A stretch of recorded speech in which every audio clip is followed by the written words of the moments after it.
HAFIZ TV, unique every day.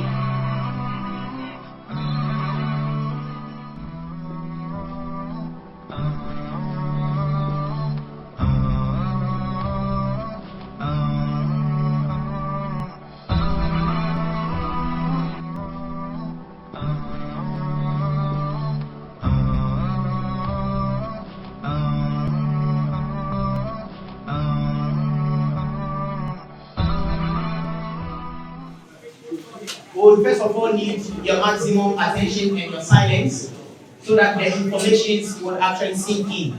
Like I said earlier, let me reiterate again, we are joined by HAFIZ TV, and we thank them so much for making time once again to join us. Ladies and gentlemen, our discussion is just about to begin. And like I said earlier, for the benefit of those who have actually just joined us, we are going to speak on the matters that centers on some form of nonchalant behavior that some people may be putting up, so long as elections or the upcoming general election is concerned. At least if not for anything at all, our conversation would hint on some of these issues and some kind of recidivist behaviors as well, that of which some people will tend to put up, some insensitive behaviors as well. Then we'll come and look at the roles to which we are actually expected to play, so long as saving Ghana's peace in the upcoming elections is actually concerned. And so, ladies and gentlemen, it's going to be a very interactive session. And so, if you are here, I think that each and every panel who will be speaking, you should be taking notes, at least if not for anything at all. Each one amongst us here should have at least 5 questions to ask before we leave here, if indeed you want to know your role as a Muslim or a Muslimah to play. And so HAFIZ TV, thank you very much. Ladies and gentlemen, without wasting much time, I think that we will actually have to hear from our chairman before we call on our first speaker. Adib, Mr. Chairman, if you are here, these are your audience.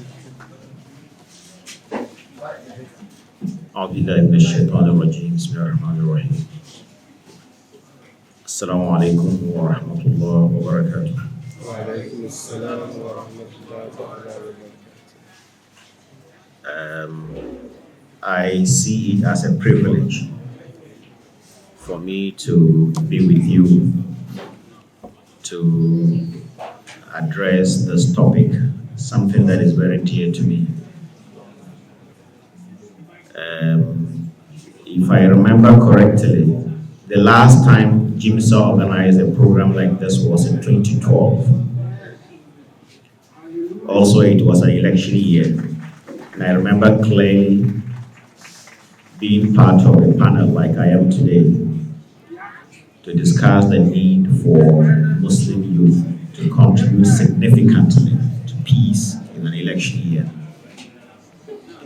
As students, there are so many things you should get out of your education in the university. In addition to your respective programs of study, you must always ask yourself what contribution you can make to your society.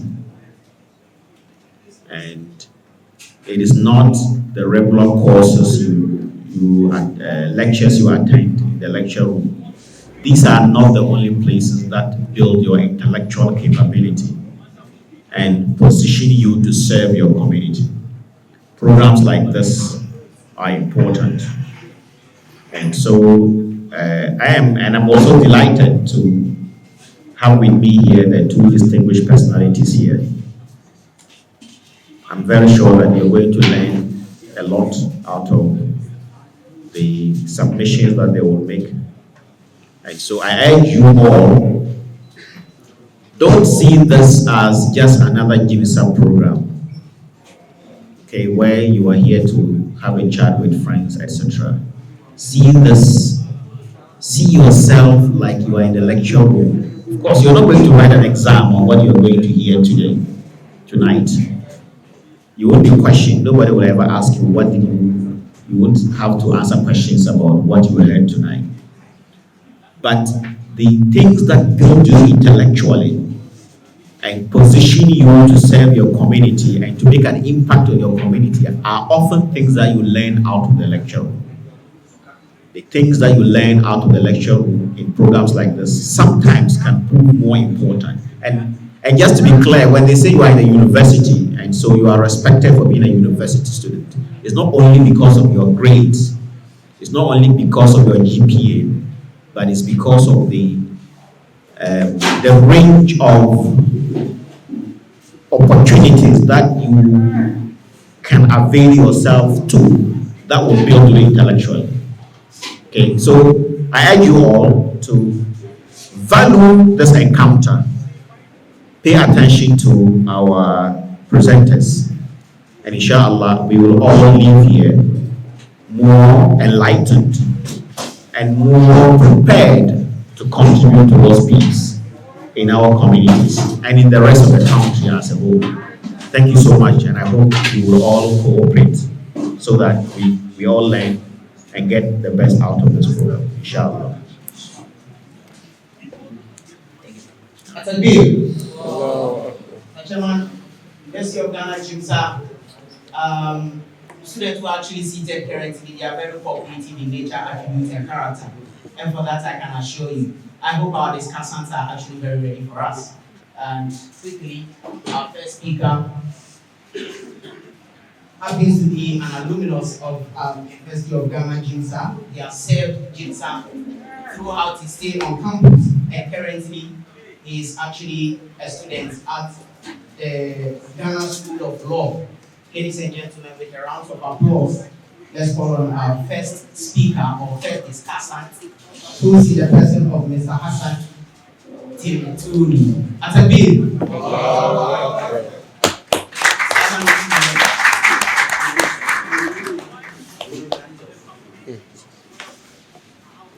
The speaker's last name is Timtooni, not Timtooni. They have to hold it.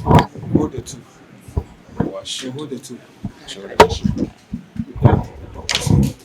fine. I think it's fine this way. Yeah, it's fine this way. Okay, Assalamu alaikum. Please, am I audible? Okay. So when I got the invitation to participate in this conversation, then Mr. Chairman, I will introduce you and I will address you appropriately. And then I saw the names as part of those who were going to be speaking. And I also considered the topic something that has to do with security in the upcoming 2024 general elections. So I saw my senior brother, Mr. Adib Sanni, and I was like, okay, I will go. Even if I don't get to speak, I will listen like all of us are going to do to what he will have to share with us. And at the end of the day, we all will have some benefits. And Mr. MC, I don't know, you've not given me time limit within which I'm supposed to have my talk. Okay, because I need to know how to manage my time. So, Mr. Chairman and the distinguished panel, I want to start with a very interesting conversation that happened in class some time ago. When the MC was doing the introduction, he mentioned that Islam means peace. And this is a conversation we are coming to have about peace. So there was a similar conversation in class some time ago. Our lecturer was discussing with us criminal law, and along the line he asked a question that how is Christianity relevant to, or what is the position of Christianity in relation to peace? How does it encourage peace? Then our friends from that side, one of them came and addressed the class on what they thought Christianity's position was in terms of peace. Of course, after that, the Muslim turn came, but I sit at the back. And so when they mentioned who are the Muslims, there was one of our sisters in front. So our sister also made the point that Islam, I have to be a robot kind of, that Islam means peace. Then I sat by one Christian evangelist. I mean, he's also a student. And he asked me that, but Hassan, wait too. You guys say Islam means peace. But look at how the Middle East is on fire. And when you go to northern Nigeria, predominantly Muslims, but there's no peace there. And when you come down to Ghana, where Muslims are dominating, there is no peace there. I mean, they tend to be the hot spots for violence and all that. And I told him, my response to him was that if you want to identify Islam properly, you go to the text, i.e. the Quran and the Hadith. And today they have English translations, and not the conduct of Muslims. And then I told him that, of course, the Middle East, the wars in the Middle East and other parts of the world, I don't think it is the Muslims that actually cause the wars. In fact, in the final speech that President Trump delivered before he left office, and this is a speech anybody can quickly go to YouTube and watch. If you watch from the start to end, you will hear him make a very interesting comment. He said that I am proud to be the first president in decades, and this is a quote from him, that I am proud to be the first president in decades who has started no new wars. Who has started no new wars. What does it tell you? It means former presidents, they started wars. And he doesn't actually need to tell us. We know how they start war in Libya, in Iraq, and all those things. Okay, so I have 15 minutes. I mean, that's the point. So the wars in the Middle East and other places, Muslims are really not the ones to blame. I mean, we don't start wars. So let me give you a bit of background to this conversation. In 1993, Ghana returned to multi-party democracy and competitive electoral processes. That has been the character of our democracy. So every 4 years, we go to the polls and elect our leaders. But there's one interesting aspect of our democratic dispensation, and that has to do with the label they call winner takes all. Winner takes all simply means a party that wins the elections gets to appoint all the government machinery. So it's either you fight and win and get appointments in the next government, or you don't fight and you lose and you get out of power. And you see how former appointees under Mills and Mahama government, how they look shabby, how they look poor since they left office. Life has not been easy for them. The current crop of leaders under the NPP government, similar fate awaits them should they not win the 2024 elections. What that tells us is that whatever they will do to win the elections, they will do, including the deployment of violence. But why is that conversation important to us here? It's important to us here because if you look at the trajectory of those who participate in the violence, normally or usually, when they get arrested and they label them, the names we mostly hear are names of, if not Muhammad, Hassan, and similar names. So if you are a Muslim, you get worried.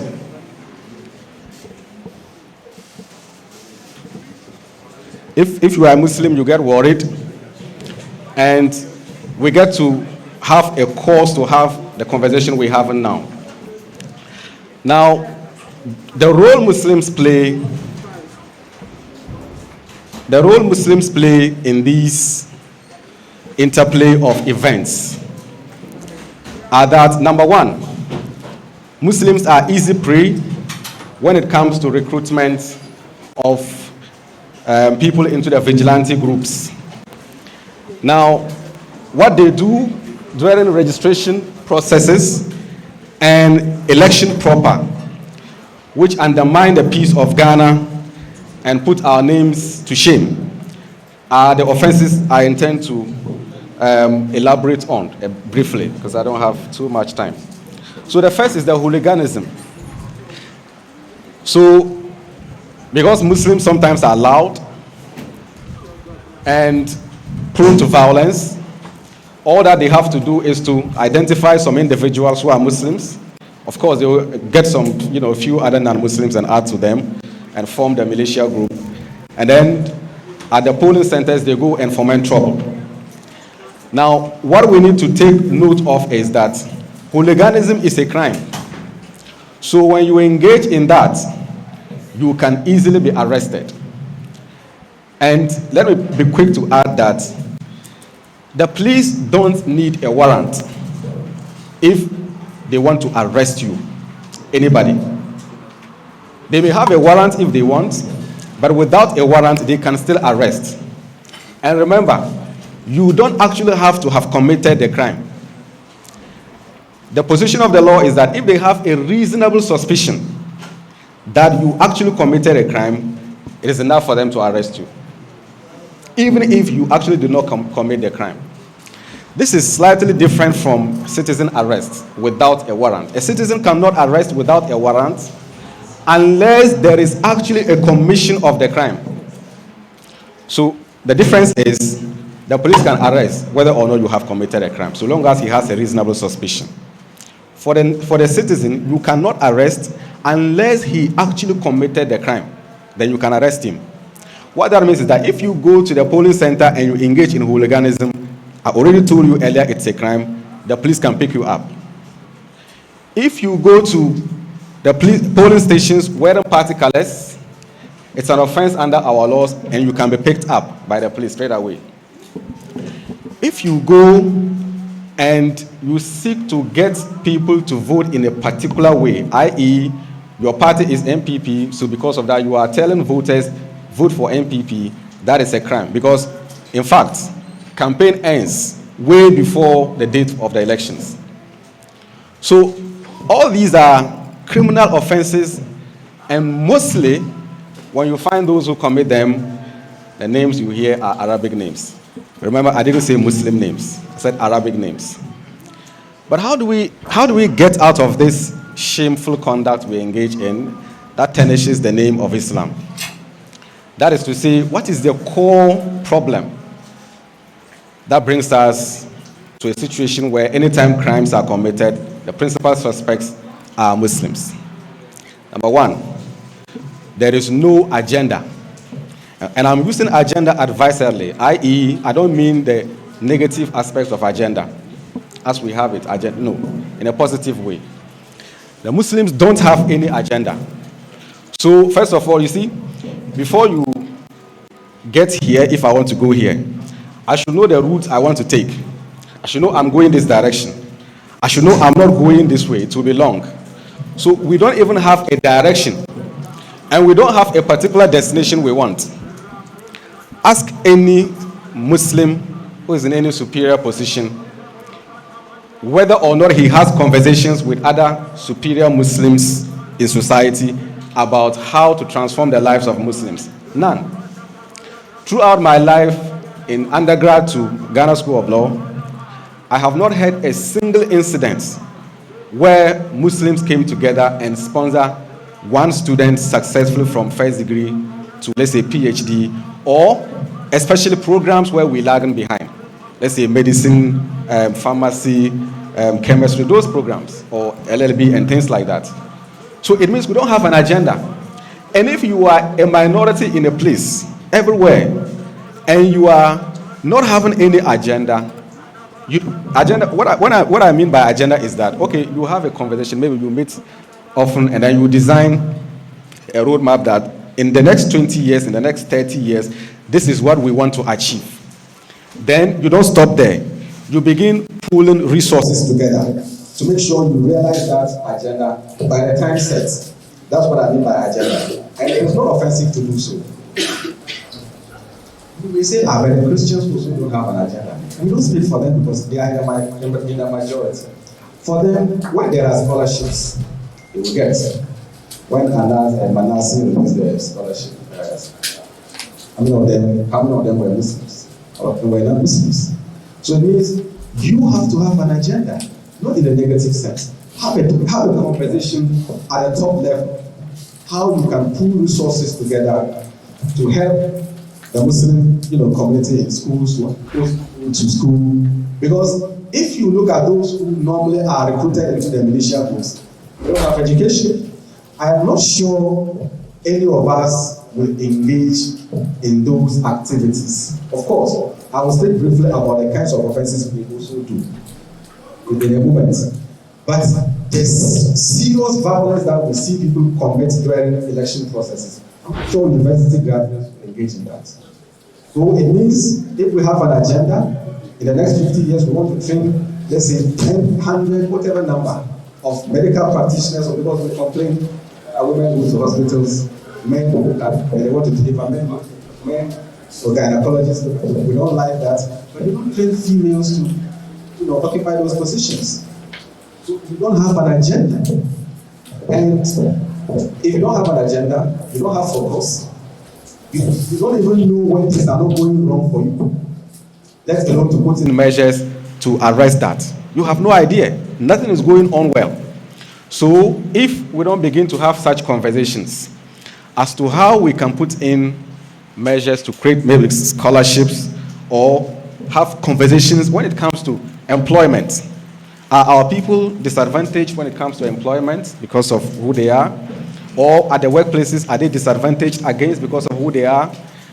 Where is the common front that gets things going in the interest of the Muslim Ummah? Nothing like that. So if we go, everybody's going the way they want, then people will come and take advantage of our people and recruit them into militia groups. And the sad thing is that after elections, they leave them, they dump them. So you die in the process of winning an election, and you are not a beneficiary of the power.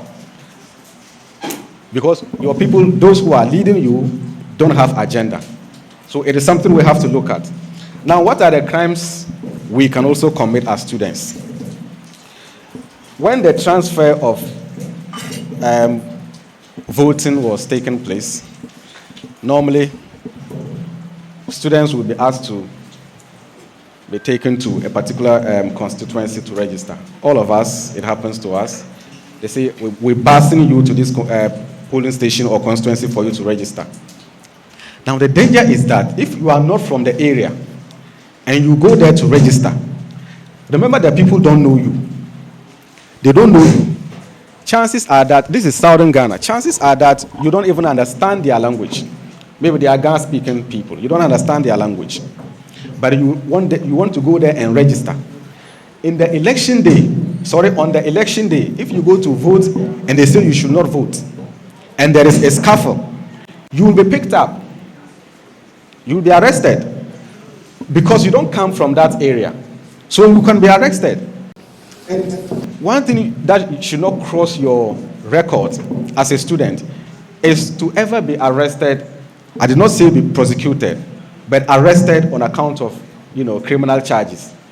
Of course, it does not tarnish your, record as a person in terms of whether or not you can occupy any position. No, it does not.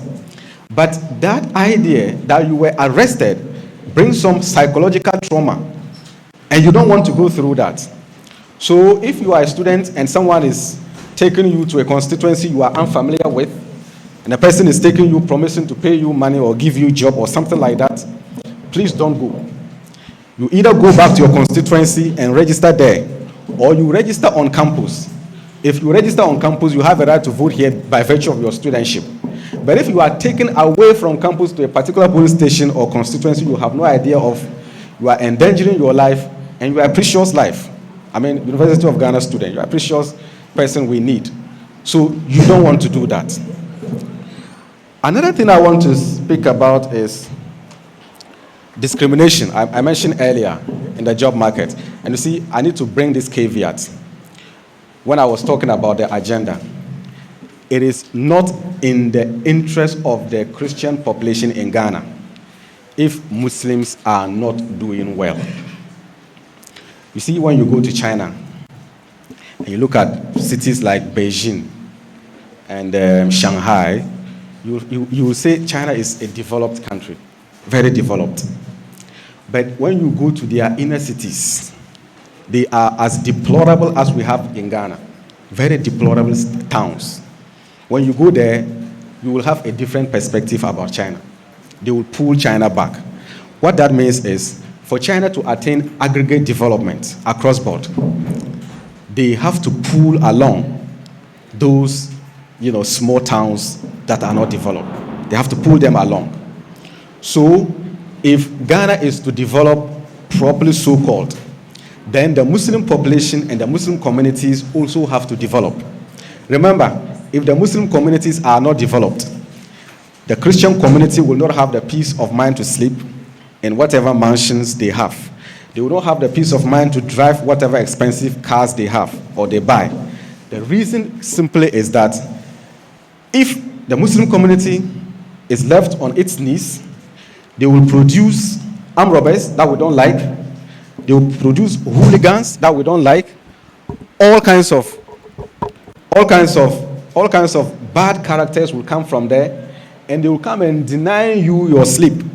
They will come and be knocking and robbing at traffic lights. They will rob you. They will make life unbearable for you. So when we argue that something should be done about the Muslim population in terms of upliftment, in terms of empowerment through education and what have you, it is not, that was why I was saying it was not a bad agenda. It's a good one, because a developed Muslim community is going to inure to the benefits of the whole Ghana, and not just the Muslims properly so-called. So essentially, elections are coming up, plenty of offenses we commit. I have not been able to list all.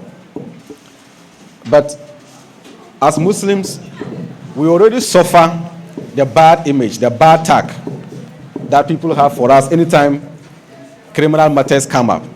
And it is in our interest, all of us collectively, to work together to make sure, of course, we cannot eliminate them completely, but we can reduce them and add value to our members so that we are not the only ones mentioned anytime there is a criminal activity going on. We have a duty to be ambassadors of Islam and to make sure that we all contribute in a small way. When I was talking about the leadership up there, of course, I can't say they should do everything, but in our individual ways. For example, in the law school, we have, our numbers are appreciating in recent times. But we encourage ourselves to go out there and mentor more students who want to come to the law school.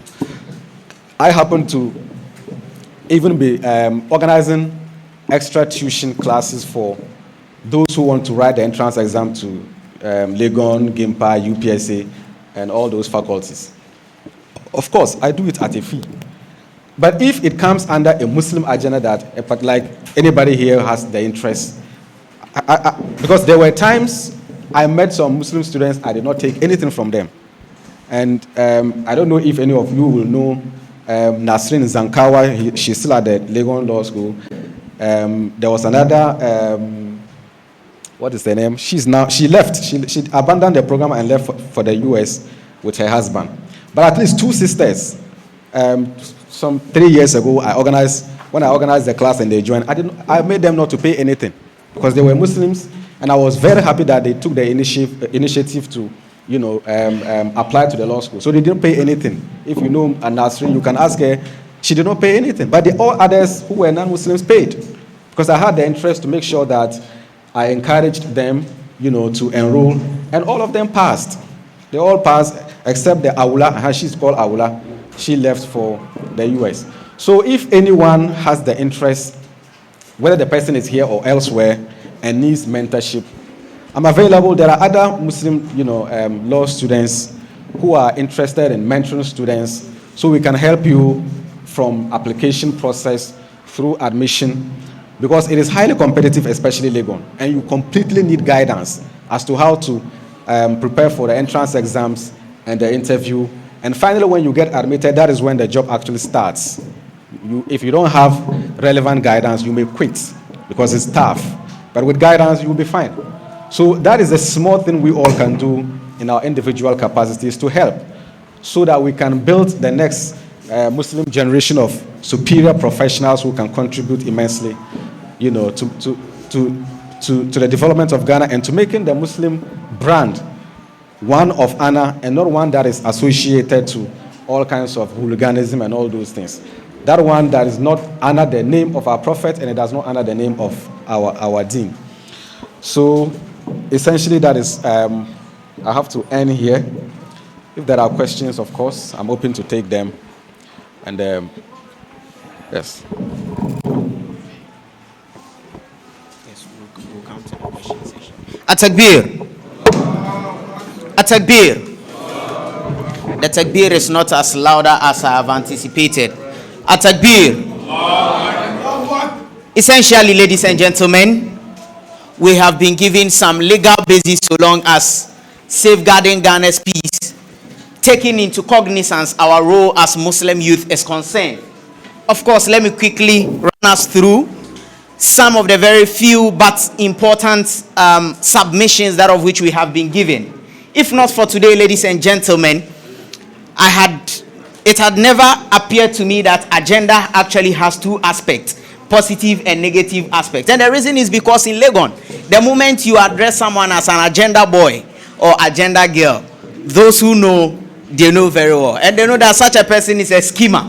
And it is very interesting to know that today, of course, agenda has been given another aspect. And the moment it had been given that particular aspect, I think our Esquire was trying to basically make us understand, ladies and gentlemen, that as Muslims, we need to have some form of objectives. We need to have some form of aim. And we need to pathway so long as our journey is concerned. And we have also been reminded that you can equally be arrested if you find yourself toiling around some polling stations in some political attacks and all of that, or trying to induce people from their own free will. You could be picked up by the police service, and then what would happen afterwards could happen. And so thank you very much, Mr. Al-Hassan Timtooni, for that very splendid submission. At-takbir, ladies and gentlemen.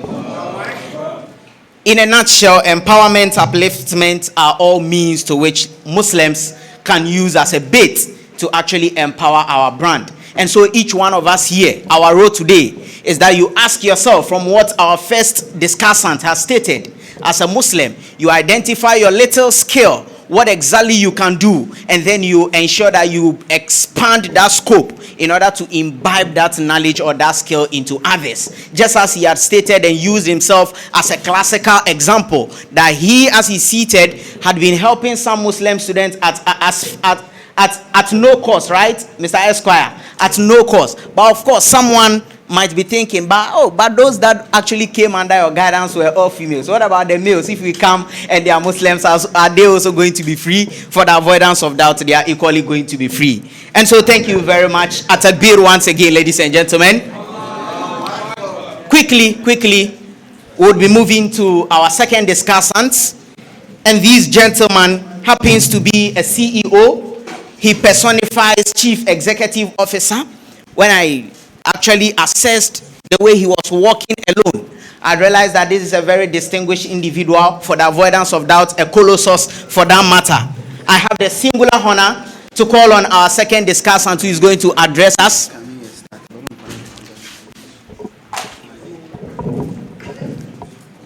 He is going to give us the perspective of safeguarding Ghana's peace in the upcoming election and our role so long as peace and foreign policies are concerned.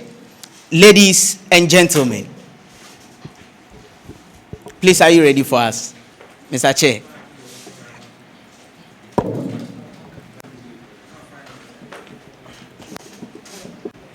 I hope each one of us is actually noting down our questions, because we'll come to question and answer sessions, and I think that is when the discussion will become very tougher. Please, if you don't have a question, we will force you to ask a question before you leave. And the item 13 will be shared on the basis of questions. If you ask 10 questions.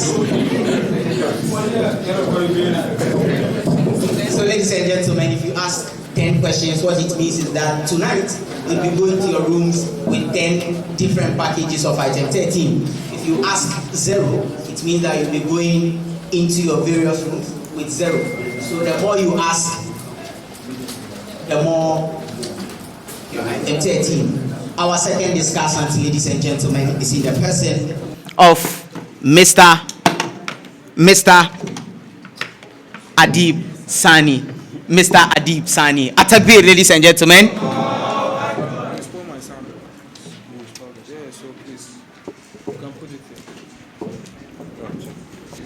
أعوذ بالله من الشيطان الرجيم بسم الله الرحمن الرحيم السلام عليكم.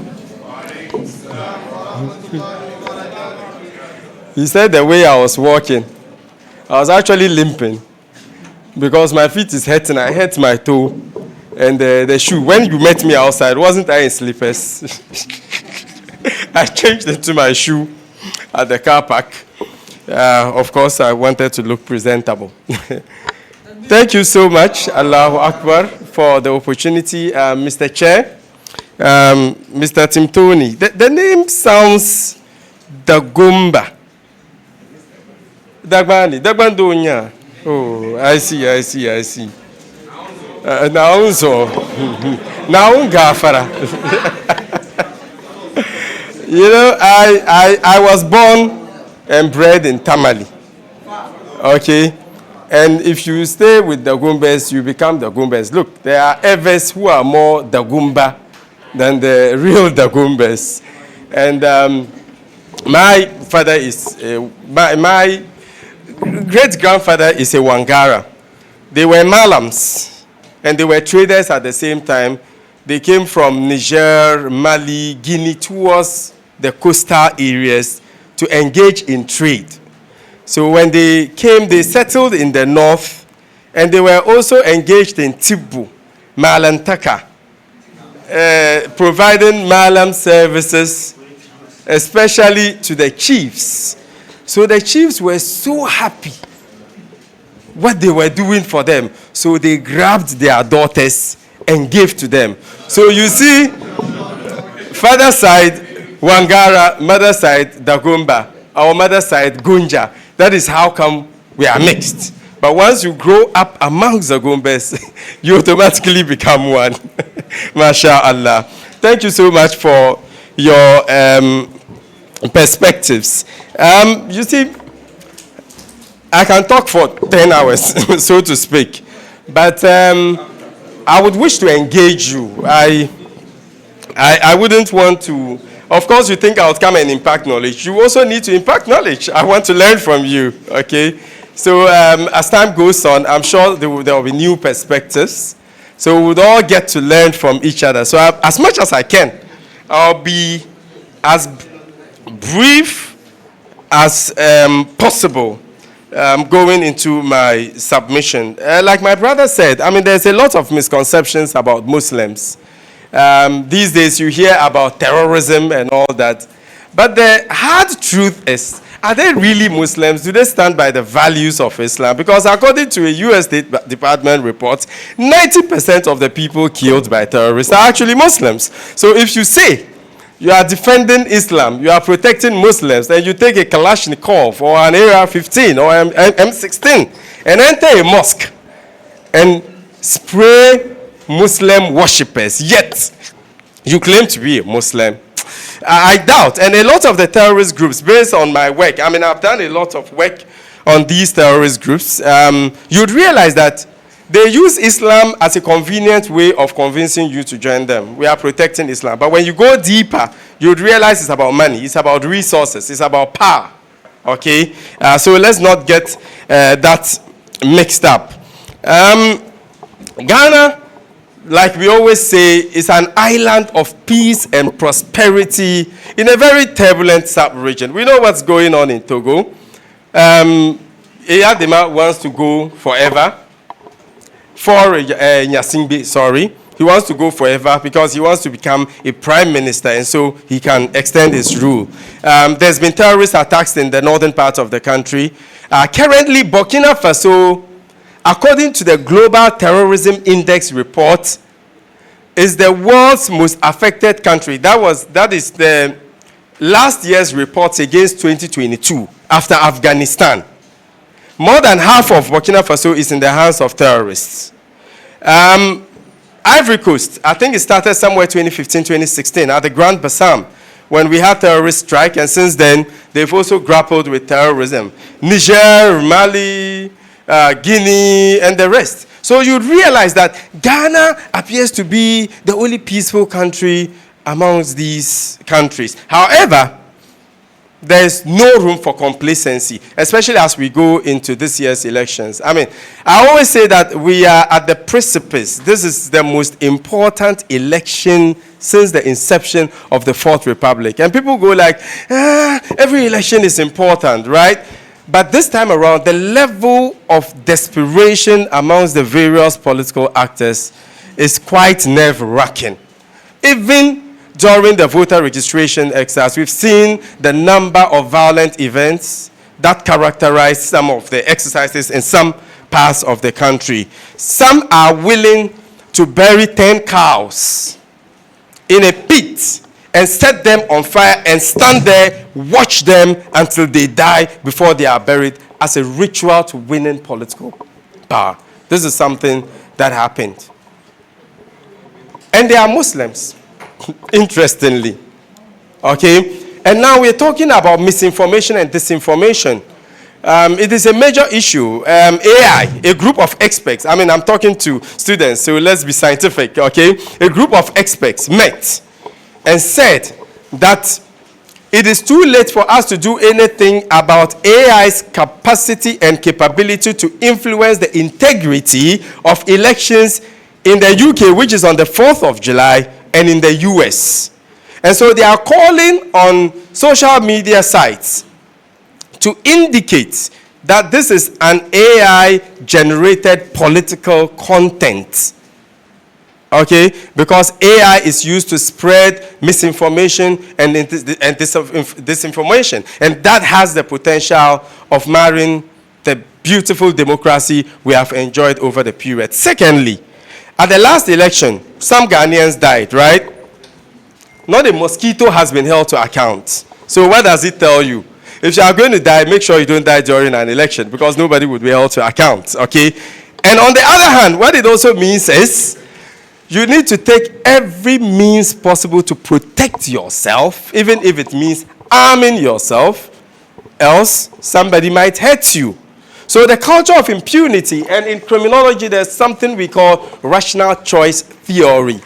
Rational choice theory simply means before I perpetrate a crime, I'm rational, I'm human.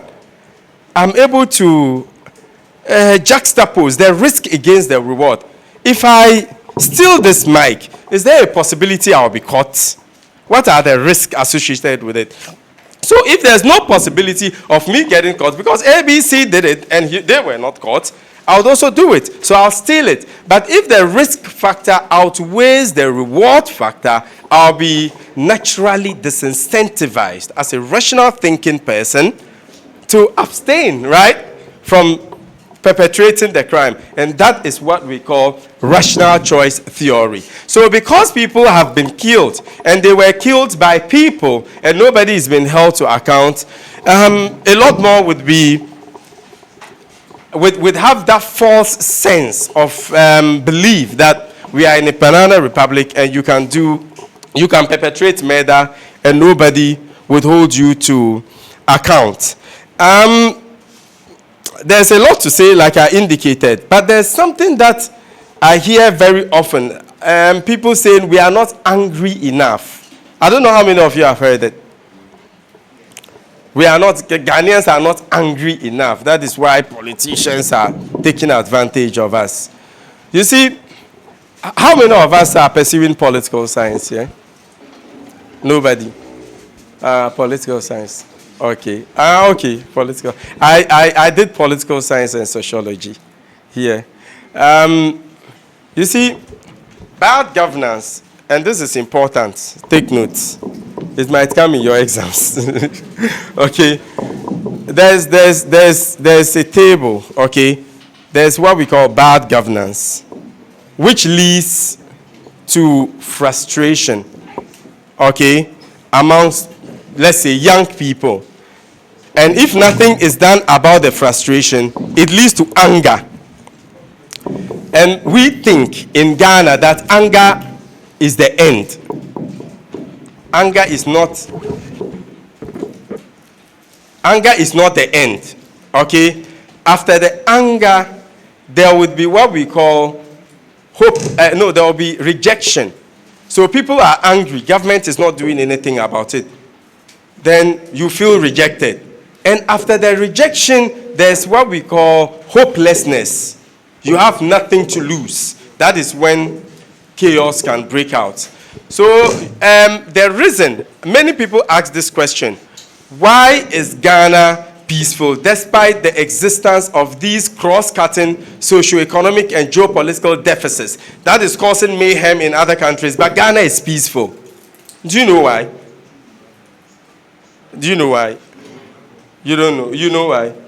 Why is Ghana peaceful? I mean, because there's youth unemployment, there's widespread corruption, there's marginalization, there's injustice. You know, you can think about it. Why is Ghana peaceful? Because the thinking of you going to change government in 4 years' time is enough. So democracy is helping us to some extent, even though I have my reservations about it. Okay? So the fact that, oh, they are misbehaving, December will come, we'll go and show them. So that cuts off the hopelessness part, because you are not hopeless. You still have the power to determine who comes next. All right? But if you go to the polls and the will of the people is subverted, then it becomes a big problem. Okay? So we need to protect the sanctity of these elections. Now, finally, usually if I'm an aspiring member of parliament and I need muzzles, I need boys to go and show shaggy. Astaghfirullah, astaghfirullah.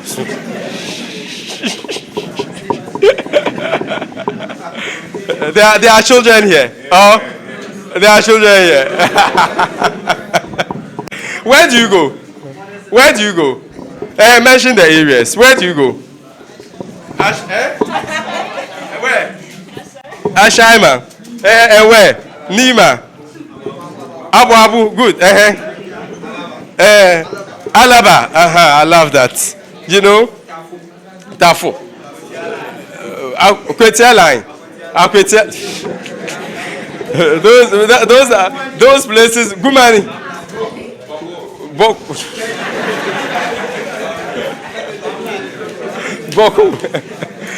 Bamboku, their ears are hard. Oh, who is Bamboku?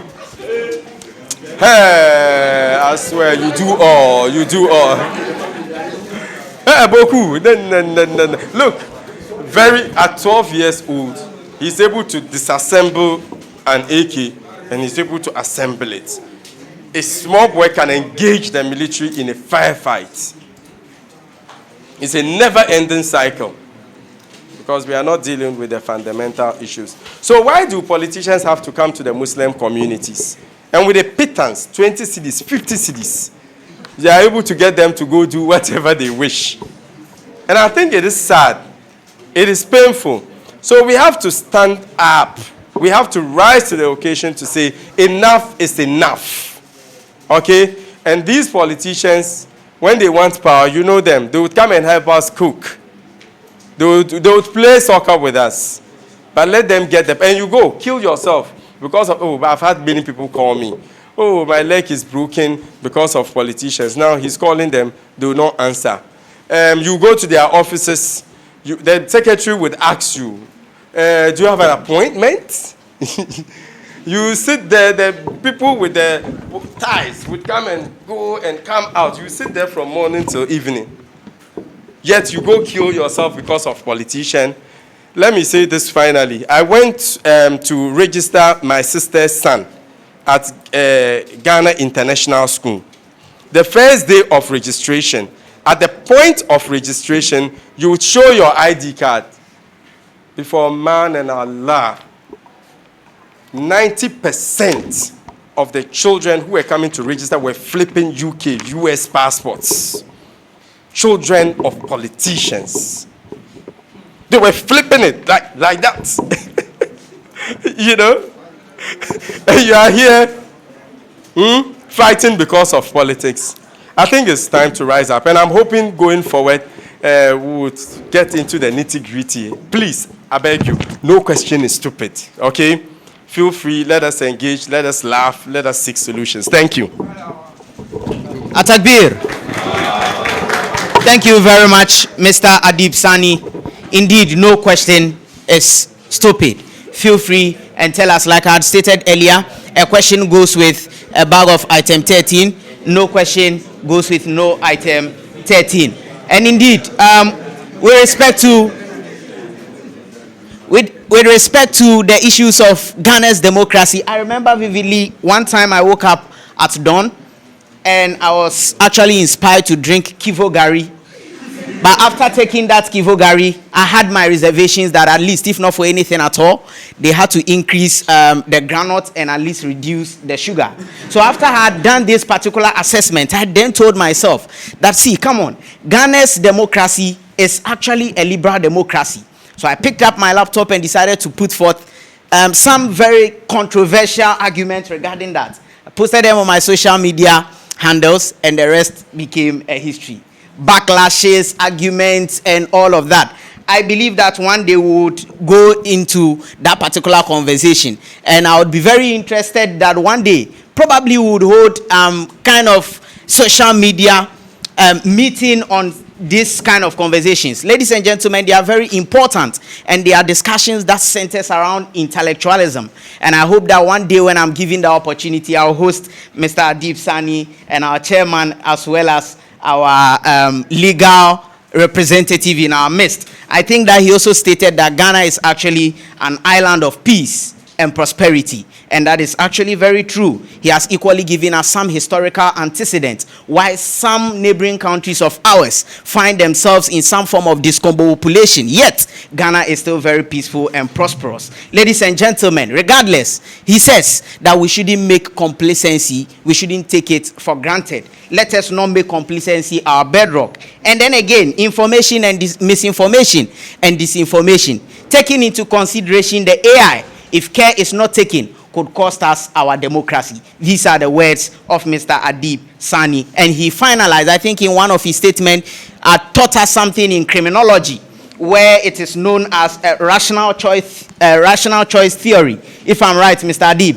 And that is to juxtapose the reward and then the risk to which you'll be taking a certain endeavor and all of that. So, ladies and gentlemen, I think these are some of the things that will be taken home at this juncture. It is an open forum and time for questions. Yes, Brother Mudassir, let's start with you. Please, your question should be directed. Assalamu alaikum wa rahmatullahi wa barakatuh. Thank you. My question goes to Mr. Adib Sanni. Looking at your profile, your reputation when it comes to security, and you being a Zongo boy, quote and unquote, looking at this canker we are talking about today, why don't you take it upon yourself to set up a campaign targeting these Zongo and Northern-dominated communities to flush out this disease that has been confronting us? Thank you. That's a very wonderful question from Mr. Chairman. I think Mr. Adib would want to respond. We should just take them in bulk, right? All right. So please, when you ask your question, you direct them as well. Let me help you, my brother. Speak. Feel free. Oh, okay.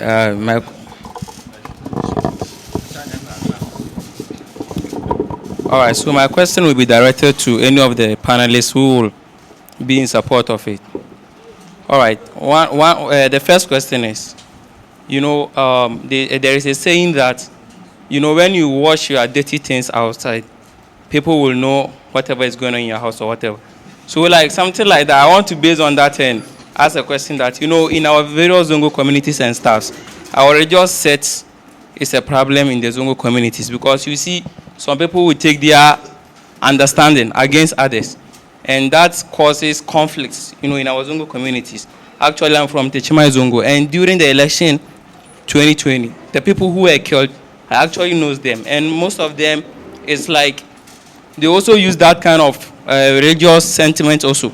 Because this one is Sunni or Shia, we are not in support of him. So that one also have effects in the Zongo communities during the general election. And also, I can say what causes these people or what inspires them to engage in this hooliganism is most of them do not have work to do. So they will be in the Zongo communities and like bouncers, area buddhists and stuff. So I think that mentality should be taken out of the Zongos, communities, mostly the guys. It's always in their head that, okay, I want to be a bouncer and stuff in the community. So I think that one is a problem. Mashallah, thank you very much. Maybe such an individual would want to be a presidential bouncer one day. Most probably. Please, any other question? There is money in the presidential bouncer. Yes, Brother Matthew. Assalamu alaikum wa rahmatullahi ta'ala wa barakatuh. My question is directed towards the legal representative. It's very simple. I just want to know the sentencing regime when it comes to militancy or vigilantism. We haven't heard so much about that. What is the sentencing regime and how do we protect ourselves against that? Thank you. Atakbir wants to know the sentencing regime and some information regarding the militancy. Yes, our sisters, please feel free and ask questions. You can also ask the name of the panelists. It's part of the questions, actually. Please, any question? They should answer. Probably they may be, that is fine. They may be processing.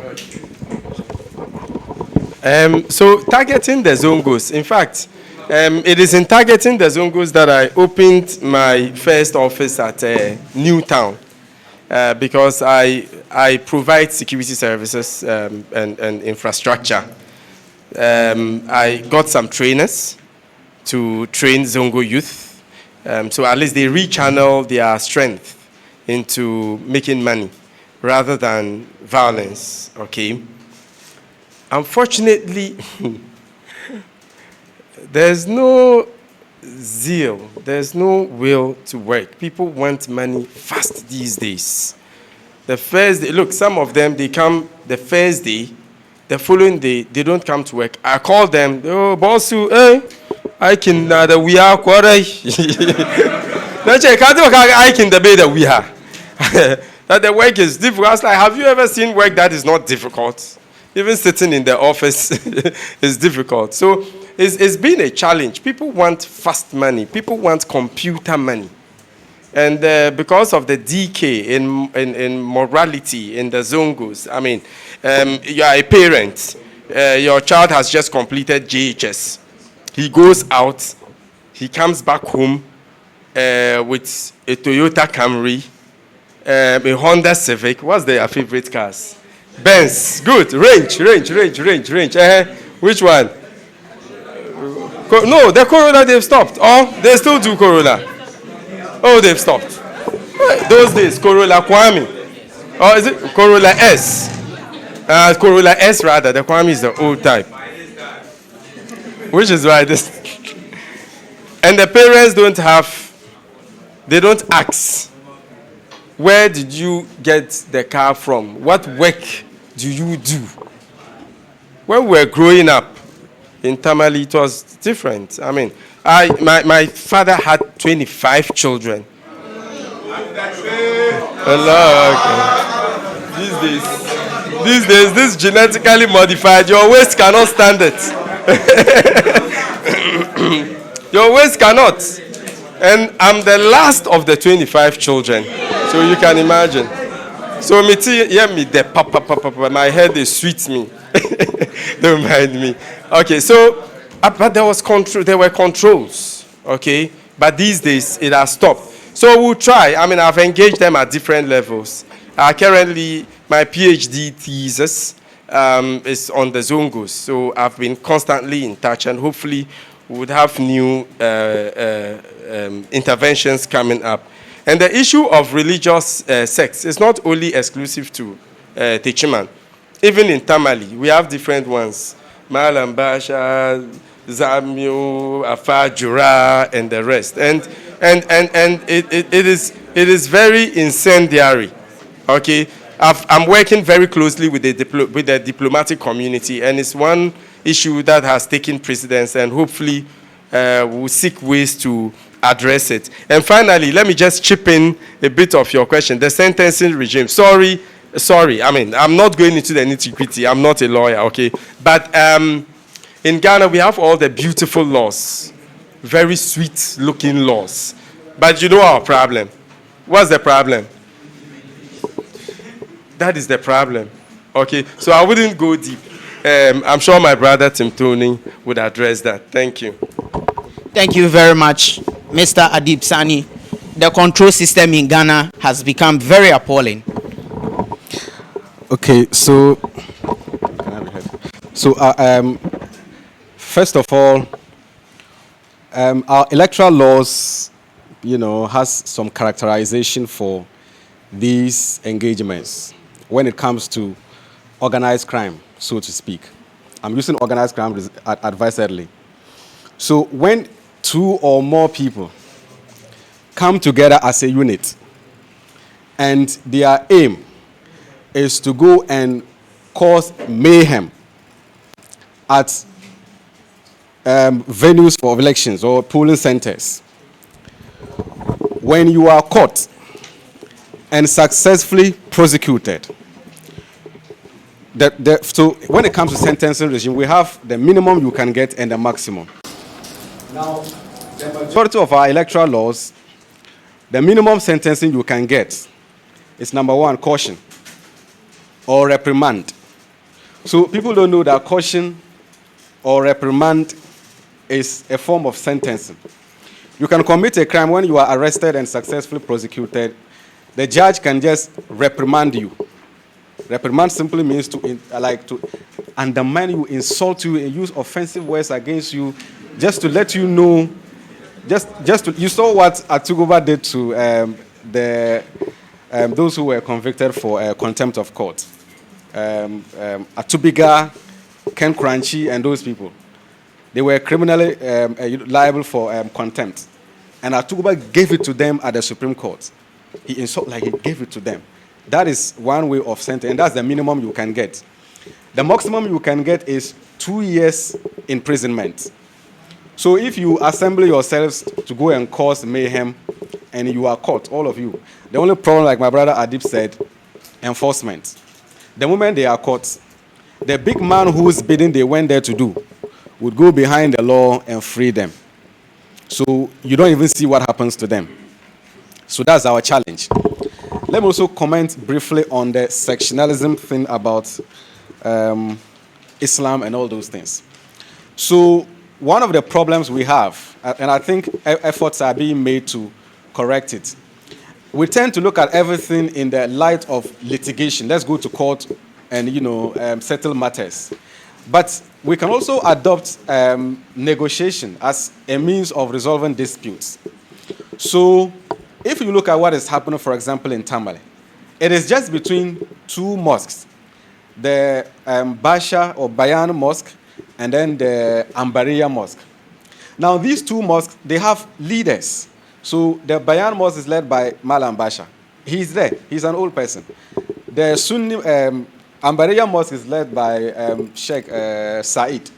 So these are two identifiable individuals that you can bring together through mediation. I mentioned negotiation. You can also use mediation. Bring them to a table by a prominent person who will serve as a mediator, and then get them to discuss their differences. Then you iron them out, reach a resolution before you go out. They will go and pass on the information and instructions to members within their respective divisions. And through that, you can have their simple dispute, resolved. And the tensions will minimize, or at least go off completely. Because when they speak to their members, don't they listen? Of course they do. But do they speak to them? They don't. It is because they don't want to. So why don't we have some, very respected person who will serve as a mediator, get them to sit, talk out their differences, and then resolve them. Then we'll have peace. Because these two mosques cannot hold the whole Tamil to ransom. And I'm sure that is what is happening in other parts of Ghana. People don't sit down to talk out their differences, and that doesn't help. Assalamu alaikum.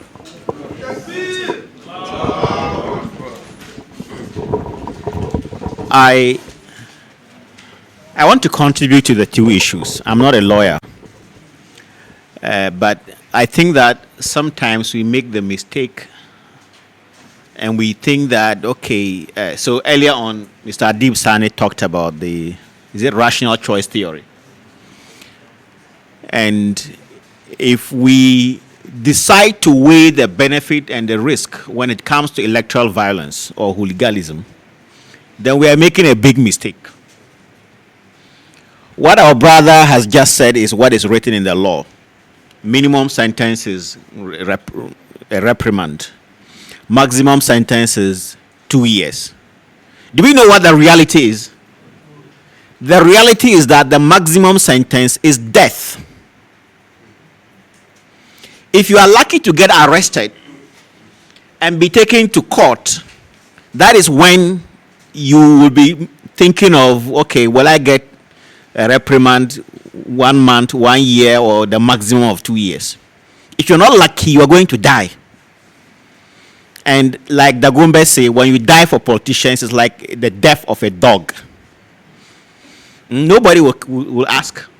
In Ghana, we've had very critical elections where people are killed. The recent one was Techiman. There was Ayawaso, where people were maimed.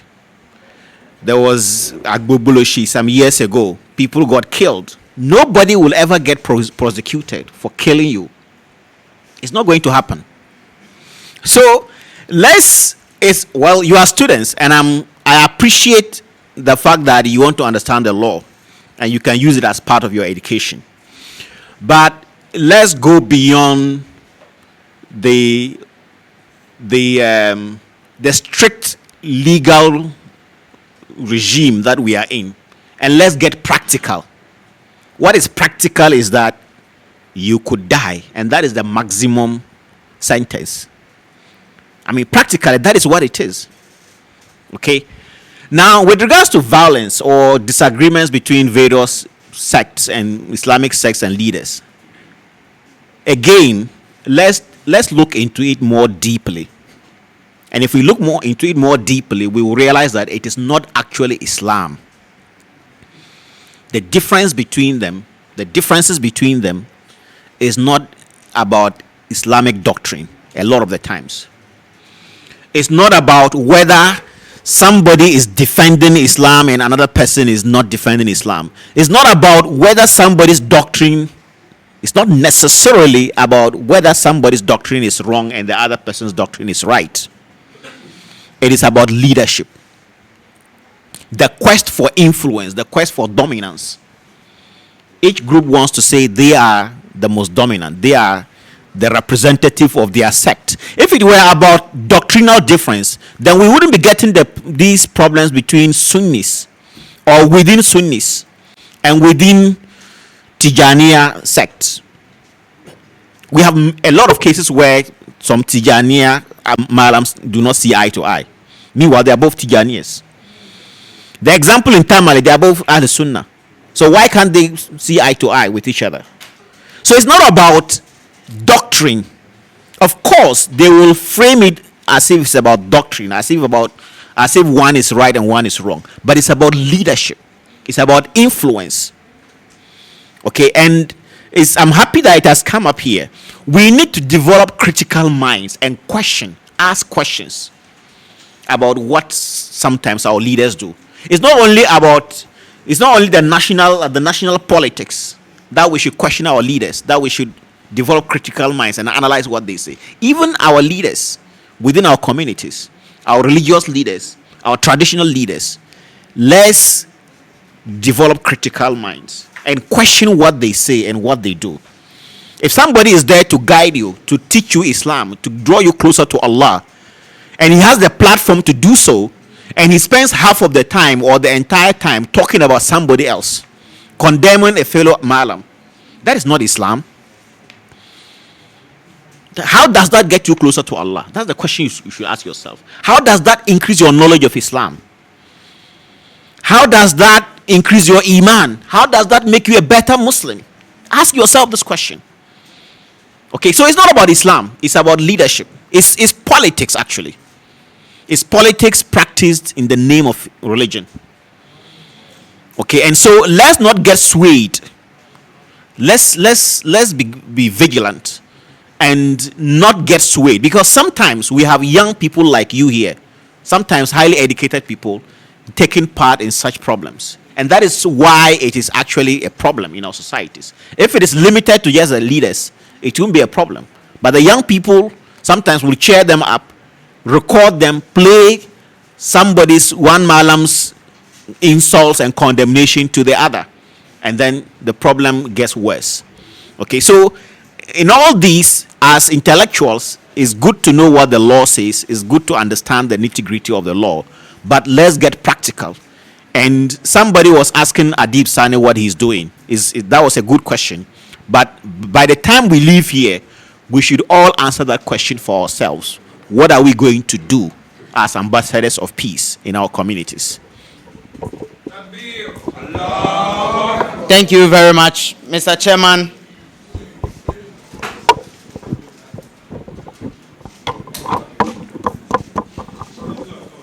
Thank you very much, Mr. Chairman, and discussants for such a very wonderful contribution. Indeed, let us all endeavor to develop critical minds, for indeed it is pragmatism that gives rise or gives birth to intellectualism.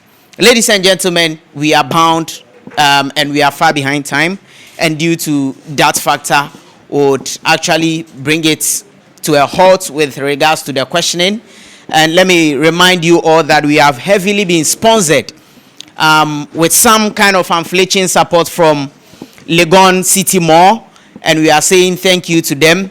And once again, let me also use this opium to advertise to each one of us that if any of us here would want to buy anything and would want to make use of a mall, let us make Legon City Mall our next home, especially our sisters who are often used to buying at malls and going to malls and all of that.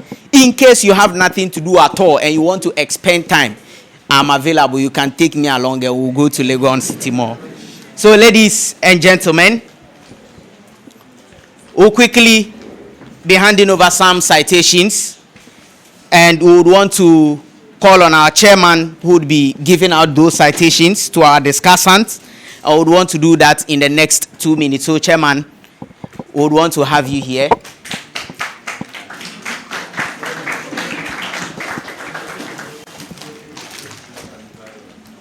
Ladies and gentlemen, I have with me a citation in honor of Mr. Hassan Timtooni, who happens to be our first discussant. Mr. Hassan Timtooni, please, your presence is needed.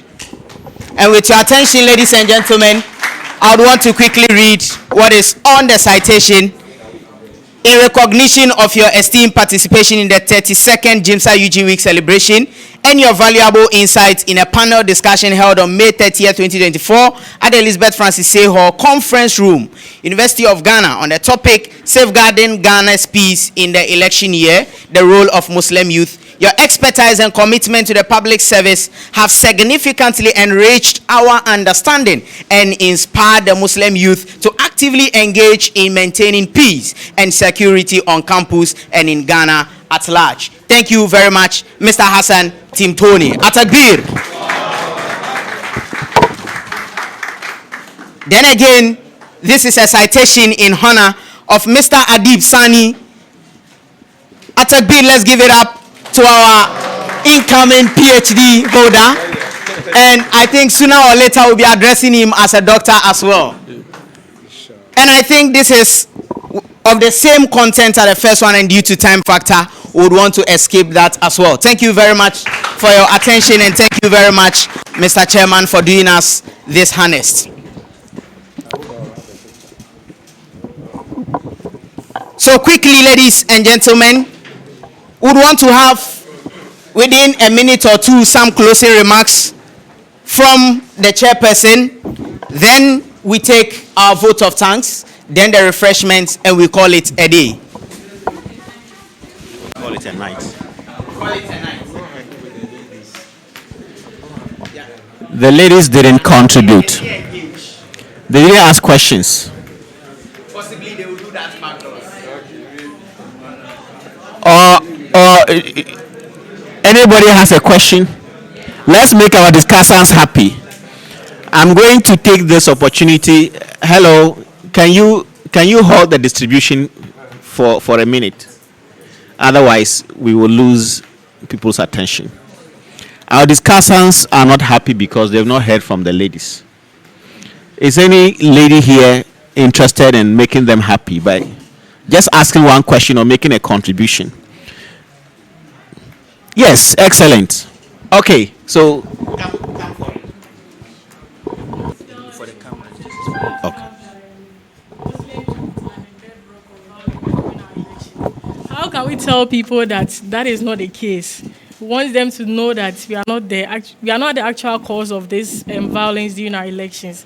So what can we do? What awareness can we create to let them know that this is the actual truth? How can we dispel the misconception against Muslims when it comes to violence? Mr. Chairman, I think you address it together with your closing remarks. Okay, excellent question.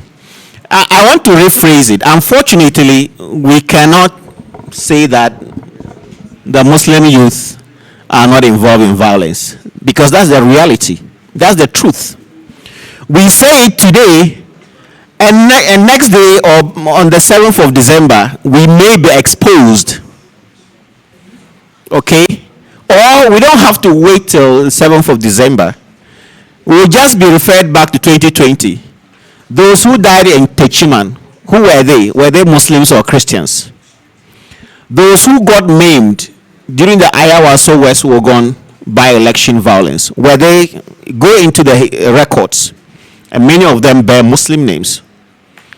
So we can't say that it is not true. What we can say is that it is not Islam that they are practicing. It is not the religion that teaches them to be violent, that teaches them to engage in hooliganism. That we can say, and we can defend it. Okay, so what we can do instead is to engage in the campaign to ensure that we reverse the trend. We reverse that negative image and change it into a positive one. And this engagement is part of it. Okay.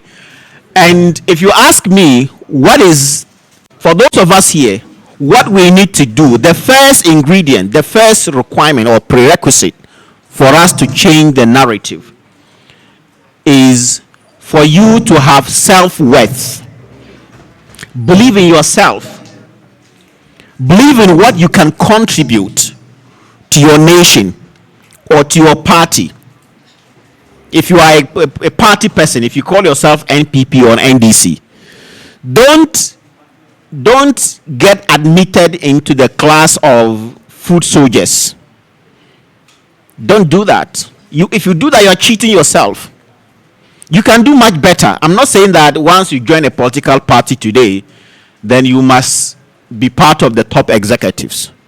You must join the party because you believe in yourself. You believe in what you can contribute towards the good of the country. Your goal must be the good of Ghana, and you're going to contribute towards the development of Ghana through the channel of a political party. So see yourself as an important stakeholder within the party that you find yourself. Don't accept to be a foot soldier. Foot soldiers, usually they carry negative connotation. Of course, it doesn't have to be. Some people use it positively to mean people who don't hold any party position. But in general, when they say foot soldiers, that is a nice way that's another term for vigilantes. Right? When there is violence, they will come for you. You are the foot soldiers. Fight. Don't allow the government or the opposition party to rig the election. They will sit you down and tell you all the things, all the lies, push you to the forefront because they don't value your life. You must value your life. Okay? So be ready to contribute with your brains. Okay? With your mind towards the good of your party or your country. Of course, your goal must be your country. And this is the message we must send down. Let us be ready to value our lives. Let us value our safety.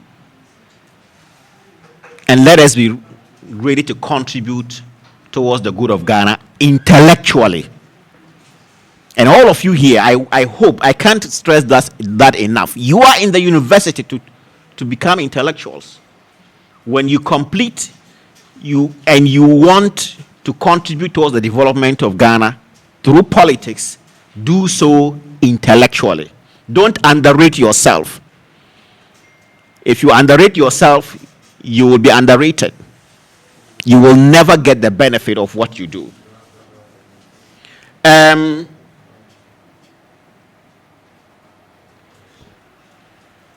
reality is that the cause of Zongo youth or Muslim youth, the reason Muslim youth engage in these violence is poverty and unemployment.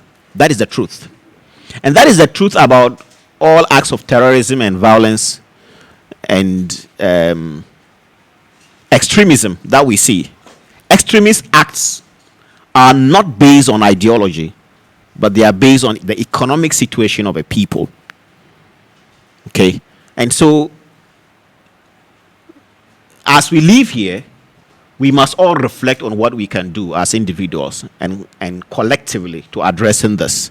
By, first of all, committing ourselves to peace, committing ourselves to the ideals of our religion, which encourages us to be peaceful and to be patriotic and to contribute towards the development of our homes, our neighborhoods, and our country, and to the good image of our communities, to the good image of our religion, and to the good image of our nation. This is our mantra as Muslims. We cannot afford to betray Allah. We cannot betray our religion, and we cannot betray our communities by doing otherwise. So we must commit ourselves to it, and we must also do the best we can to get others to commit to it. This is what we can do, and gradually, inshallah, we will reverse the trend. And a time will come when Muslims will be known for who we are supposed to be. That is, a people of peace and a people who will command the moral heights. Allah has created us as the best nation to enjoin what is good and forbid what is evil. If we make the effort and we don't underrate our effort, a time will come when we will assume that position and will be respected for living these values.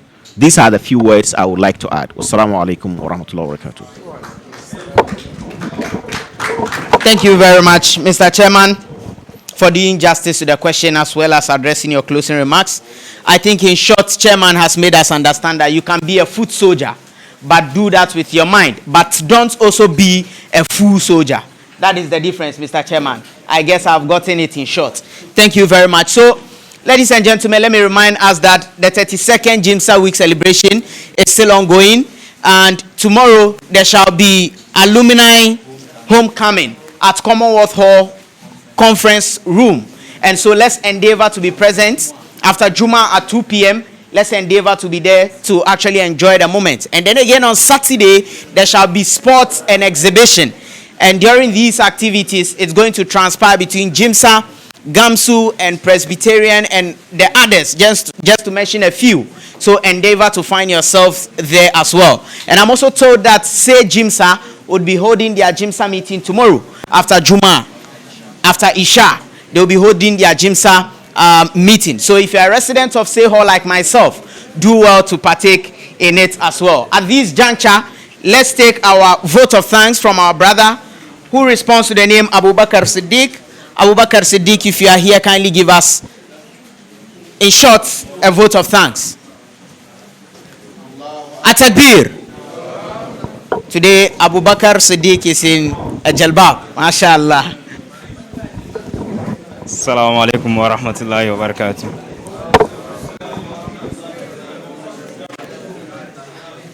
As we started with Bismillah, it is time to end with Alhamdulillah.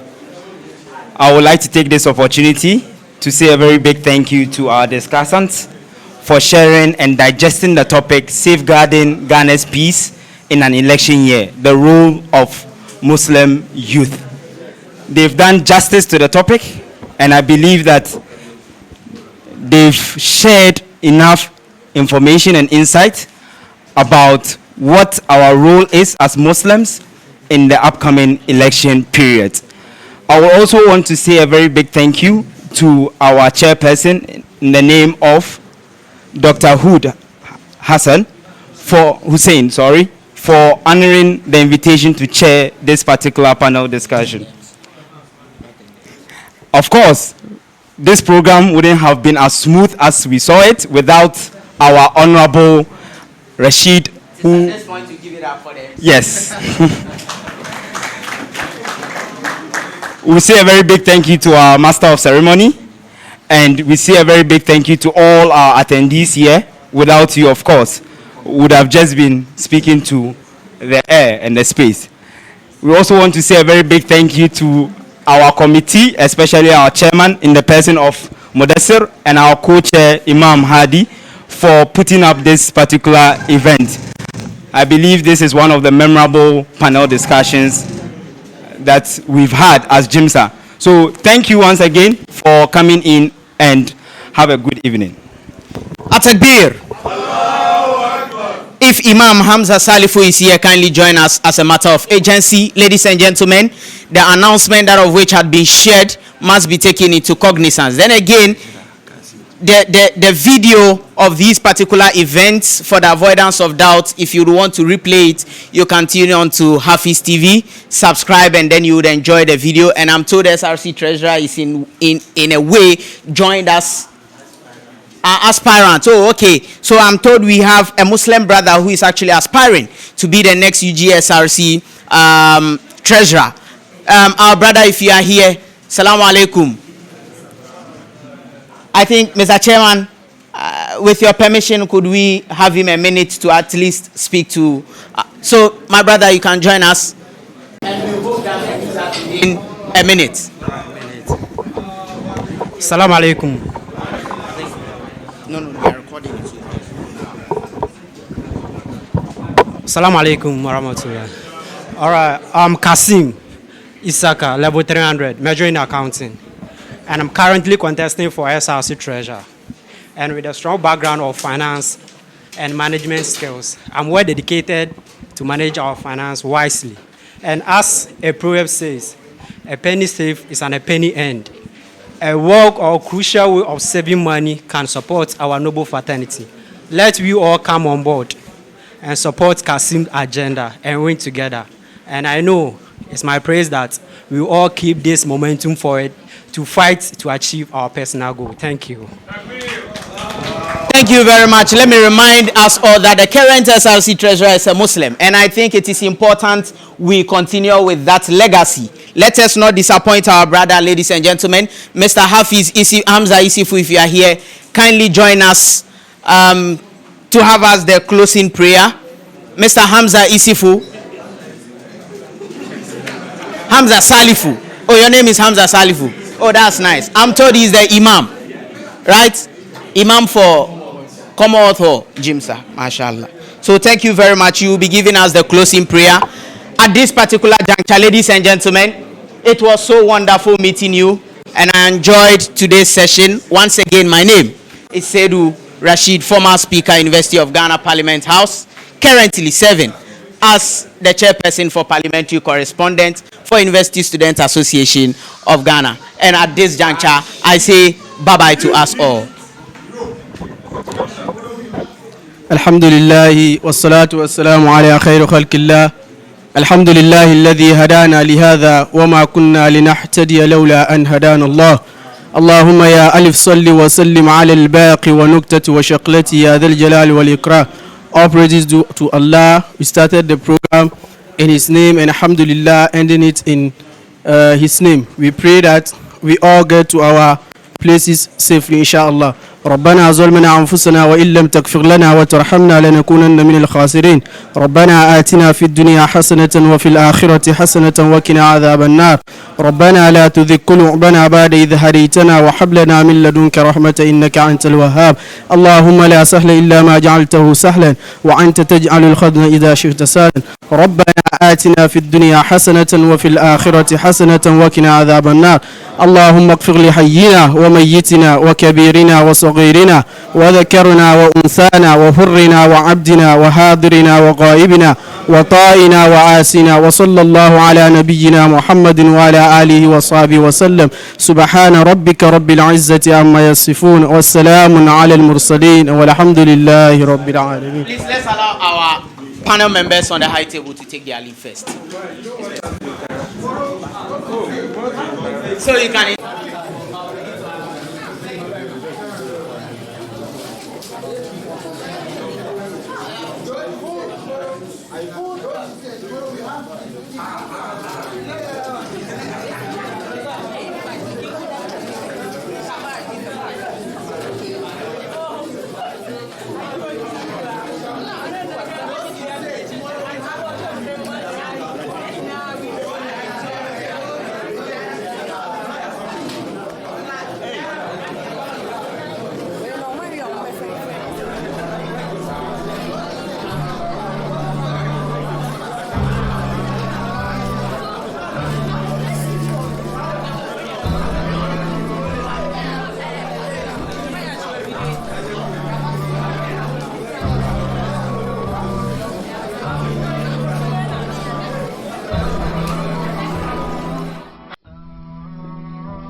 Hafiz TV, unique every day.